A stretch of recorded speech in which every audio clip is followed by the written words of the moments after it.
Durante sessão da CPI do Distrito Federal, que ouviu o coronel Reginaldo Leitão, chefe do Centro de Inteligência da Polícia Militar do Distrito Federal, sobre o acompanhamento prévio dos atos que ocorreram no dia 8 de janeiro, o deputado distrital Pastor Daniel de Castro apontou como o depoimento do policial comprova que havia dois grupos completamente distintos, destruindo a narrativa de que as pessoas que participavam do acampamento poderiam ser responsabilizadas coletivamente pela conduta de outros.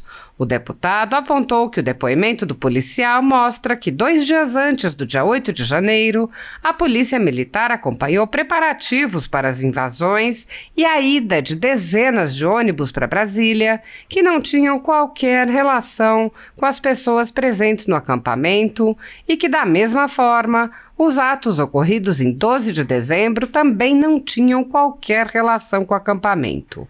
Pastor Daniel de Castro mostrou vídeos de diversos momentos da CPI que demonstram a diferença entre os grupos, que não está sendo considerada pelo Judiciário, nem pelo governo, nem pela extrema esquerda. O deputado lembrou ainda que a responsabilidade pela segurança no interior dos prédios públicos é do governo federal e que os órgãos do governo nada fizeram para impedir as invasões, havendo mesmo indícios de que contribuíram para as invasões. O deputado lembrou que a Força Nacional ficou parada no Ministério da Justiça enquanto observava as invasões, e o próprio Lula notou em entrevista que não havia agentes protegendo o interior do Palácio do Planalto. Pastor Daniel de Castro explicou os efeitos da perseguição aberta a um grupo político. Ele relatou que ontem participou da manifestação contra a tirania em Brasília e constatou que a população está amedrontada. Ele mencionou as notícias de que a dama do tráfico do Amazonas foi recebida nos ministérios de Lula e comentou que, mesmo em meio a tamanho escândalo, o povo está com medo de se manifestar. Ele disse: o povo está com medo, e quando o povo tem medo, a democracia está relativizada. Os poderes são harmônicos e independentes e não podem ser totalitários. Não podem ter poder absoluto. Só um poder tem poder absoluto: o povo. O deputado lembrou: o grupo que participou da depredação não era o mesmo grupo que estava no QG. Não há mais dúvida de que o governo federal agiu para facilitar as invasões e também contribuiu dolosamente para a destruição das provas, como, por exemplo, a destruição das imagens do Ministério da Justiça. Destruíram provas. Qual é a pena no Código Penal? Prisão. Por que não prenderam Flávio Dino? Porque só a cúpula da PM está presa até agora. Pastor Daniel de Castro lembrou que os direitos humanos não estão sendo respeitados e pessoas foram presas, estão sendo condenadas sem qualquer individualização de condutas nem respeito ao devido processo legal. Ele disse: nada disso foi observado. Se não fosse o trabalho desta CPI, quem estava desgraçada era a Polícia Militar. Ele afirmou que o relatório da CPI precisa retratar todos esses fatos da ação do governo federal e pediu que sejam indiciados os agentes que contribuíram para as invasões e depredações. Ele disse: Flávio Dino, G. Dias, General Dutra, que venham os figurões do governo federal, não as pessoas de Brasília. Até o momento, nem G. Dias, nem qualquer agente do governo federal foi preso ou teve seu passaporte apreendido, ou suas contas bloqueadas, ou seus bens e sua renda apreendidos. Essas medidas cautelares são reservadas a conservadores que podem sofrer qualquer uma ou várias delas, sem qualquer indício de crime, sem direito à defesa nem acesso ao devido processo legal. Quando aplicadas a conservadores, as medidas cautelares podem perdurar pelo tempo que desejar o senhor ministro que determina sua aplicação, ainda que as pessoas não tenham foro privilegiado e não estejam, portanto, sujeitas à jurisdição das cortes superiores. Apoiadores do ex-presidente Jair Bolsonaro e pessoas que apenas têm um discurso diferente do imposto pelo cartel midiático vêm sendo perseguidos, em especial pelo judiciário. Além dos inquéritos conduzidos pelo ministro Alexandre de Moraes, do Supremo Tribunal Federal, também o ex-corregedor do Tribunal Superior Eleitoral, Luiz Felipe Salomão, criou seu próprio inquérito administrativo e ordenou o confisco da renda de sites e canais conservadores, como a Folha Política. Toda a receita de mais de 28 meses do nosso trabalho está bloqueada por ordem do TSE, com aplauso dos ministros Luiz Roberto Barroso, Alexandre de Moraes e Edson Fachin. Sem a possibilidade de receber a renda de seu trabalho, o jornal corre o risco de fechar. Se você apoia o trabalho da Folha Política e pode ajudar, use o QR Code para doar qualquer quantia para a empresa Raposo Fernandes ou use o código ajude@folhapolitica.org. Caso prefira, há a opção de transferência bancária para a conta da empresa Raposo Fernandes, disponível na descrição deste vídeo e no comentário fixado no topo. Há mais de 10 anos, a Folha Política faz a cobertura da política brasileira, mostrando atos, pronunciamentos e eventos dos três poderes, quebrando a espiral do silêncio imposta pelo cartel de mídia que quer o monopólio da informação. Pix ajude@folhapolitica.org. Assista. Bom dia, presidente, relator, deputados, deputadas, servidores dessa casa, a imprensa e os que nos assistem. Muito importante, última reunião nossa por parte das oitivas. Cumprimento o Coronel Reginaldo Leitão, obrigado pela sua presença a esta CPI, até mesmo sem advogado, mas parabéns pela sua atitude. Eu vou começar então, eu já vou começar direto no trabalho que eu tenho, deputado Chico, que eu não tenho muito interesse em algumas perguntas não, porque tudo que estava aqui já foi respondido, mas vou começar só rebatendo, deputado Fábio, o acampamento está fora de cogitação, todo mundo aqui falou. 150 ônibus, vezes 50, 7.500 pessoas vieram de fora, não tem? É matemática, pelo amor de Deus. Que tem algumas pessoas que praticaram delitos lá dentro? Tem, mas é a nossa função. Nós somos investigadores. E a população está nos assistindo e ela espera dessa CPI uma resposta que a CPMI não deu. Aliás, diga de passagem, semana o delegado Ramage entrou no Ministério Público Federal contra a senadora Elisiane Gama pela prevaricação da apresentação do relatório parcial. O que todos esperam que aqui não seja, e eu tenho convicção que não o será. O relator Hermeto tem falado isso aqui, os deputados aqui, titulares, suplentes, eu confesso aqui, presidente Chico, foram extremamente brilhantes, se dedicaram, trabalharam, estudaram, então, tenho certeza que nós chegaremos a um grande resultado e a nossa perspectiva, coronel, justiça. Só queremos justiça, doa quem doer, nós queremos justiça. E mais uma vez, justiça e direito são bases do trono de Deus, diz o Salmo 89, do salmista Davi. Eu vou começar pelo contrário. Vamos aqui a um PowerPoint, que eu acho que ele é por demais importante, porque nós estamos no saneamento dessa CPI.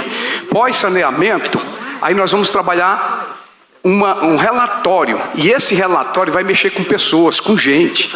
Então nós precisamos individualizar condutas, e eu acho extraordinário o seu depoimento aqui, que ele está levando nesse nível da individualização. O senhor falou ainda há pouco que só 150 pessoas estavam no acampamento, já sabemos isso de cor e salteado, que dia antes os ânimos, vossa senhoria falou isso, eram diferentes, os ânimos. O que me assusta, porque era diferente um grupo de pessoas inocentes, um grupo de pessoas que estavam manifestando, senhoras, idosos, foi Vossa Senhoria que falou, tal como todos os outros, e um grupo extremamente hostil que sabia antes, mas sabia e fez o quê? Fez o que o governo federal fez para proteger os prédios? Porque a polícia não colocou 1.000 pessoas, 1.000 policiais ali, com a tropa de choque, com cavalaria, não tinha descido, isso não tinha acontecido. Naturalmente, a nossa investigação apontará para esse nível e nós vamos descobrir quem fez. Por isso que não tem que se falar em polícia militar aqui. Não é a instituição, são pessoas, porque você individualiza a conduta das pessoas para se imputar o crime nessas pessoas, para que a justiça faça o seu papel, criminalizando quem precisa e inocentando quem merece e de forma urgente. Vamos lá. Depoimento prestado nessa CPI, Coronel Naime. Ele diz assim: os invasores do dia 12 de setembro estavam hospedados no setor hoteleiro e não acampados em frente ao QG do Exército. Aqui nós sabemos, isso aqui está. Pode ir soltando aí, amigo. Sim, o que impressionava a gente era a destreza daqueles... Dá para aumentar o som, por gentileza? Com a polícia. Não é aquela manifestação normal que uma tropa de segurança pública tem costume, né? E aí o que aconteceu? Depois que nós debelamos a manifestação, nós soltamos viaturas de Getop, de Rotan para prender. Só que, por incrível que pareça, os caras sumiram. Eles sumiram na área.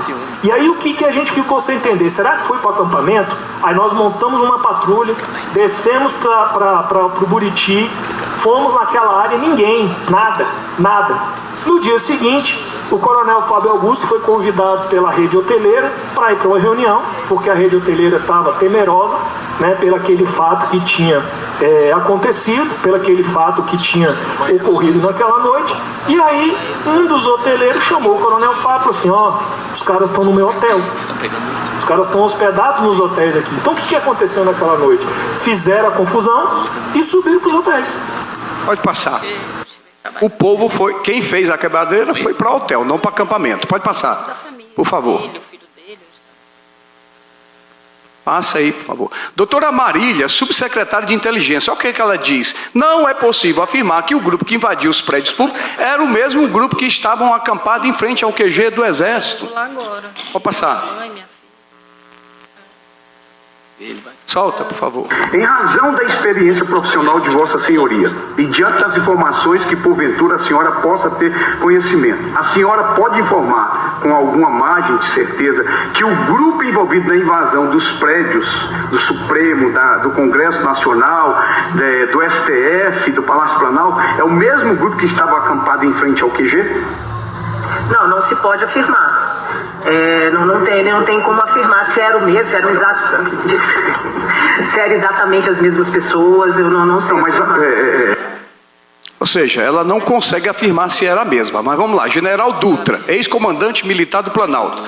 No dia 6 de janeiro havia menos de 200 pessoas no local. Vossa Senhoria falou em 150 e agora. No dia 7 chegaram a Brasília cerca de 120 ônibus, aí tem uma diferença, 120, 130, 150. Mas isso aí dá 6.000 a 7.500 pessoas que vieram de fora. Então não era a metade de Brasília, era uma pequena parcela. As pessoas que estavam na praça até o dia 6 não eram as mesmas que estavam na praça do dia 7. Pode passar. Vamos lá, pode soltar. Daqueles atos de vandalismo lamentáveis e inexplicáveis foi que os manifestantes que estavam na praça, e é muito importante eu esclarecer para todos os senhores que a praça, no dia 6, como eu mostrei fotografias e mencionei a matéria do Grupo UOL, a praça já estava com menos de 200 pessoas. No dia 7, chegaram a Brasília cerca de 130 ônibus para as manifestações do dia 8, que estavam sendo chamadas para a Esplanada e Praça dos Três Poderes. Eram essas o que circulava nas mídias. Por favor, para a gente ganhar tempo, pode passar aí, porque aí já tem o que eu queria. Ele está dizendo, não era mesmo, segura um pouquinho, não eram as mesmas pessoas, vieram de fora, vieram manifestar, vieram em ônibus 130, 140, 150, 120, mas aí se você colocar 120, 2 vezes 5, 10, 6.000 a 7.500 pessoas vieram de fora, e nós tínhamos aproximadamente 8.000 pessoas na Esplanada, 1.000 de Brasília. Então, precisamos fazer isso, porque nós estamos chegando no momento final, saneamento. Relatório, por mais que eu creio que esse relatório já está extremamente avançado na sua produção, mas nós não podemos mexer com vida de pessoas inocentes, então é importante rememorar. Coronel Cíntia, subsecretária de Operação Integrada da Secretaria de Segurança, olha o que ela diz, no dia 6 havia cerca de 300 pessoas no acampamento, ela foi diferente, dentre as quais 150 eram pessoas em estado de vulnerabilidade que ia para lá para comer. No dia 8, desceram para a Esplanada cerca de 6.000 pessoas. Aí dá 120 ônibus, o Coronel Dutra fala 130 e outras pessoas chegaram a falar 140, 150. Coronel, pode passar. A senhora afirmou que no dia 6, o general Dutra informou que só havia 300 pessoas acampadas? Sim, senhor.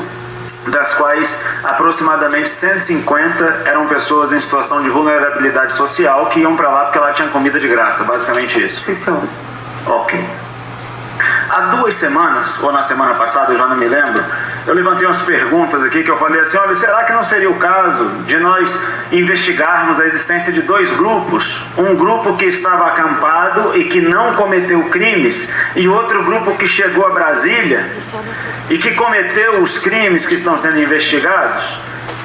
E para alguns isso soa até estranho. Agora a gente tem a informação que tinha 150 pessoas acampadas lá, os outros estavam em situação de vulnerabilidade. A senhora sabe quantas pessoas desceram a esplanada dos ministérios aquele dia 8 de janeiro, coronel? Não sei precisar. Aproximadamente? Sim, entre 5 e 6 mil pessoas, acredito eu. De 5 a 6 mil pessoas, 300 estavam acampadas. Isso é muito importante a gente ressaltar, porque nós vamos imputar crimes às pessoas. Aí você fala, doutor Tiago, que eram grupos distintos, mas todos foram pegos e estão sendo imputadas a elas todas as penas possíveis, 14, 16, 17 anos de cadeia, o que mostra que a justiça não está sendo operada, porque é individualização de conduta, é impossível todas as pessoas que foram presas estar no mesmo lugar, no mesmo tempo, praticando o mesmo crime. E o réu precisa saber do que ele está sendo acusado, para que ele possa se defender. Isso é base do direito. Fora disso, não é justiça, é injustiça. Olha o Major Natali, ele diz o seguinte: a segurança do Palácio do Planalto é uma responsabilidade do GSI, e o Palácio estava em ataque, e não é da Polícia Militar do Distrito Federal, ela é só esplanada, os prédios federais é do governo federal, GSI, Força Nacional, pode passar, tá aí ó.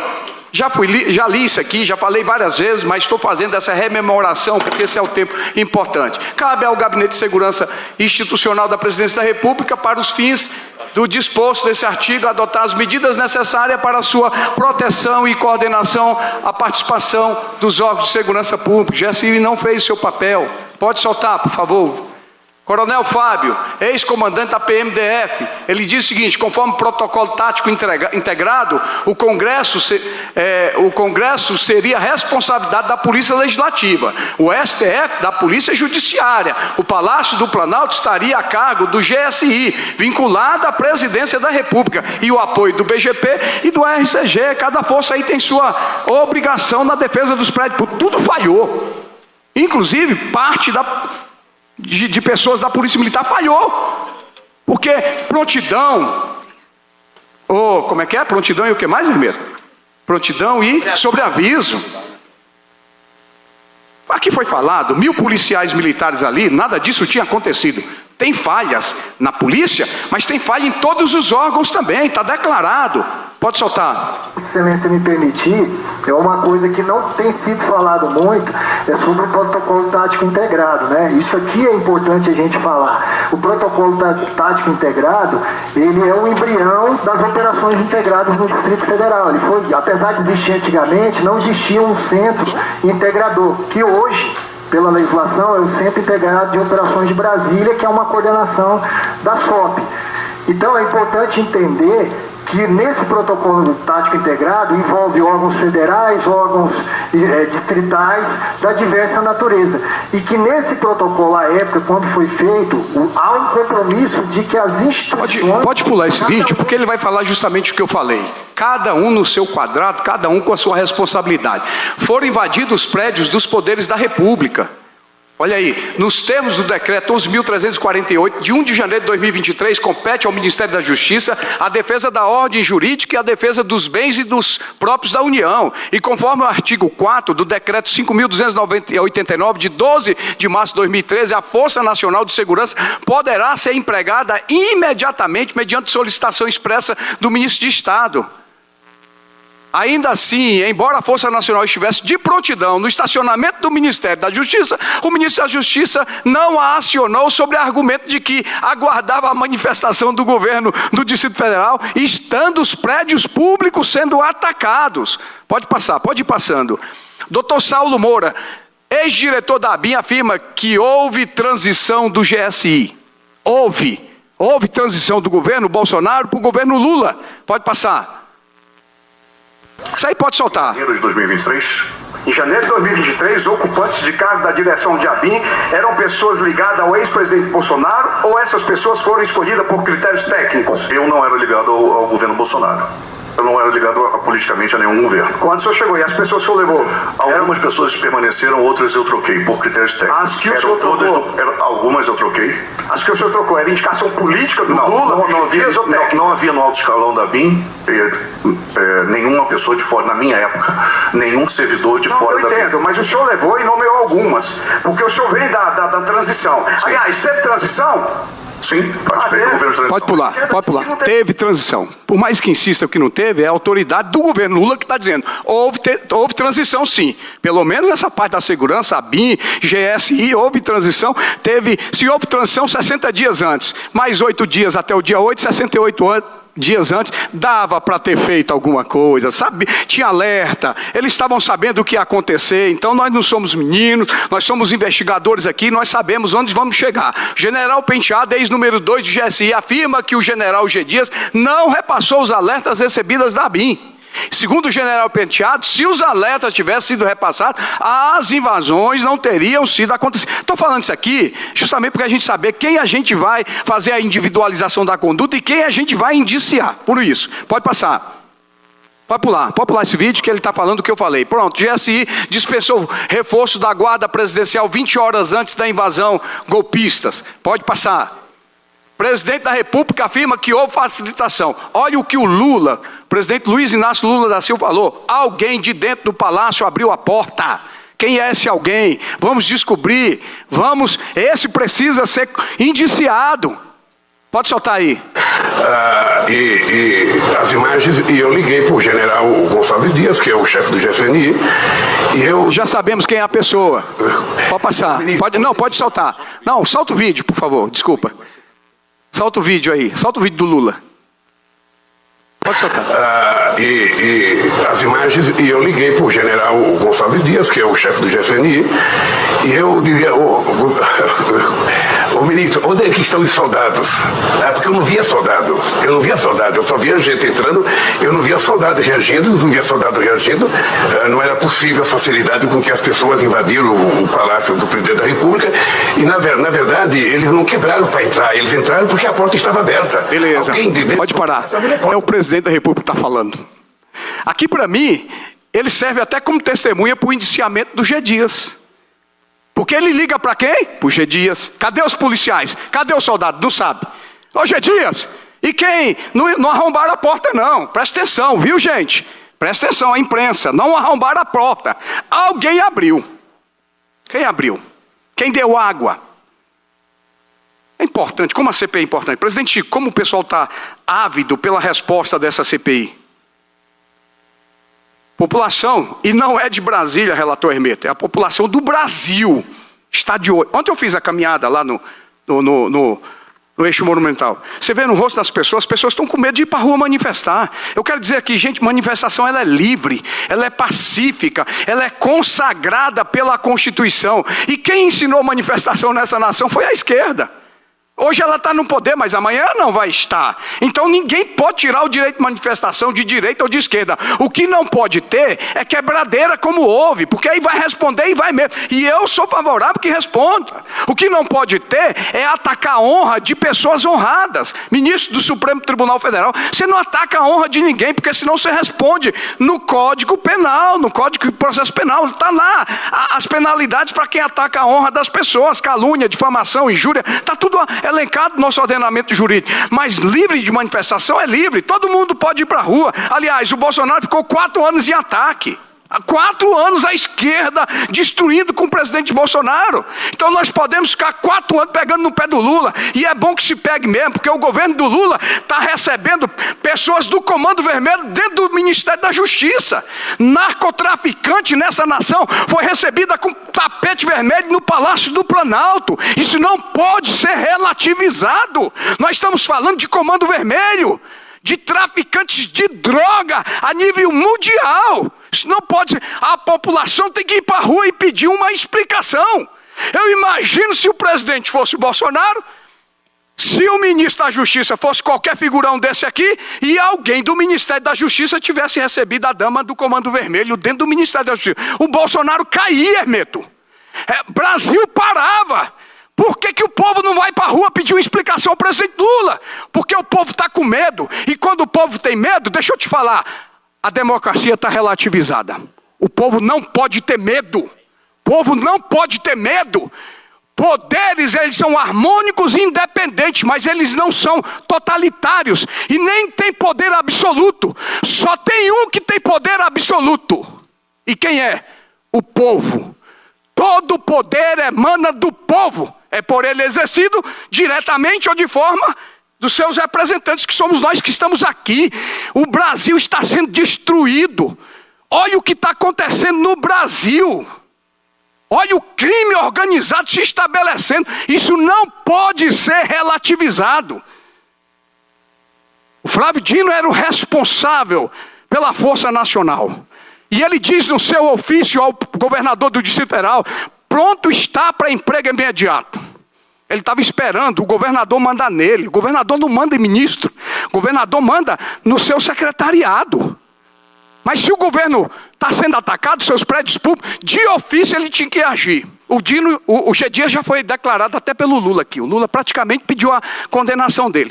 Mas e o Flávio Dino? Prevaricou, se omitiu, omissão dolosa. Eu, como investigador, estou dando a minha opinião. Deveria vir no relatório como omissão dolosa, porque ele tinha que ter acionado a força da Guarda Nacional. Não tinha acontecido a quebradeira que aconteceu. E eu me assusto, porque o senhor falou que dia 6 começou aquele sentimento. E dia 7 vocês começaram a ver que tinha alguma coisa mais grave. Por quê? Pergunta, essas forças todas, a Polícia Militar, as forças do Congresso, do Supremo, do Palácio, não se organizaram para impedir tudo isso, coronel? Pergunta que eu faço para o senhor. Excelente pergunta, deputado. Justamente na minha visão, como chefe da inteligência, porque as coisas foram evoluindo de maneira muito rápida, principalmente no dia 8.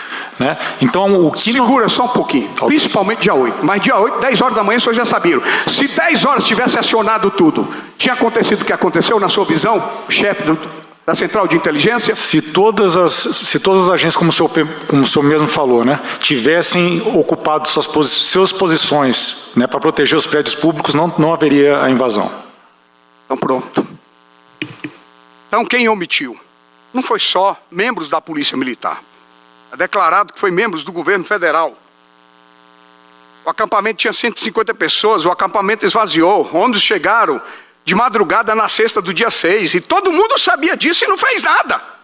Não tinha nem que ter deixado esses ônibus entrar no Distrito Federal, porque o povo estava falando que vinha quebrar os prédios públicos, não deixar fazer bagunça para o governo federal, ia quebrar e inclusive agredir autoridades. Então todo mundo sabia e não fez nada. Cadê a Polícia Rodoviária Federal também? Porque não parou esses ônibus lá. O acampamento esvaziou. No sábado, dia 7, chegou mais ou menos 80 ônibus. No domingo, 130, 140. Se no sábado começou um movimento diferente, e já era pessoas com ânimos exaltados, todos falaram, e Vossa Senhoria acabou de falar, por que então a Polícia Militar, junto com o governo federal, não usou toda a estrutura para acabar com esse movimento? Hein? Por quê? Quem tinha interesse? Eu acho que se juntaram todos os interesses para deixar o que acontecer, o que aconteceu acontecer. Por quê? Era o sentimento de tirar as pessoas da rua. Porque se não fosse isso, ontem teria 30 milhões de pessoas na rua pedindo fora Lula, o que é de direito. E todo mundo sabe que um movimento desse derruba qualquer governo. Senhoras e senhores, membros dessa comissão parlamentar de inquérito, finalmente nós chegamos à última sessão e não tenho dúvidas quanto aos fatos de que o acervo probatório construído ao longo de 10 meses de investigação é robusto e possibilita ao nosso relator Hermeto elaborar um relatório consistente. Entretanto, e é preciso registrar esse ponto, a documentação encaminhada pela NTT e a relação das pessoas que estiveram hospedadas no setor hoteleiro entre dezembro e janeiro de 2023 deveriam ter sido mais trabalhados pela nossa comissão, eu reconheço isso, faltou a gente debruçar mais lá. Conforme ficou demonstrado ao longo de nossas investigações, grande parte do grupo que tentou invadir o prédio da Polícia Federal no dia 12 de dezembro estava hospedada no setor hoteleiro e não no acampamento, em frente ao Exército. E de igual modo, vários depoimentos prestados aqui nesse plenário revelaram que o grupo que desceu para a esplanada no dia 8 não era o mesmo grupo que estava no QG. Ainda assim, é preciso reconhecer que já temos à nossa disposição um encadeamento lógico do que realmente aconteceu. E de igual modo, já podemos afirmar com segurança que não há mais dúvida quanto ao fato de que o governo federal facilitou sim as invasões. Se não agiu de ofício, natural, facilitou, prevaricou, foi leniente. Na verdade, não apenas facilitou as invasões, mas também contribuiu dolosamente para a destruição das provas, como, por exemplo, a destruição das imagens do Ministério da Justiça. Apagaram-se, destruíram provas. Qual é o critério no Código Penal e Código de Processo Penal? Prisão. Por que não prendeu Flávio Dino? Por que não prendeu G. Dias? Porque só a cúpula da Polícia Militar está presa e presa até agora. E eu vou falar, o que eu sempre falei, é necessário respeitar o direito e o processo, o Código de Processo Penal, individualização de conduta, ampla defesa de contraditório, duplo grau de jurisdição, princípio da inocência das pessoas. Nada disso foi observado, nada disso. Todo mundo foi pego no balaio de gato, colocado todo mundo de uma maneira só, e se não fosse o trabalho de membros dessa CPI, quem estava desgraçado era a Polícia Militar. Graças a Deus nós temos um representante da polícia aqui, que é o Hermeto. Aí nós conseguimos balancear esse jogo. Agora esperamos que no relatório venha Flávio Dino, G. Dias, o general Dutra, que venham os figurões do governo federal, não as pessoas de Brasília. Obrigado.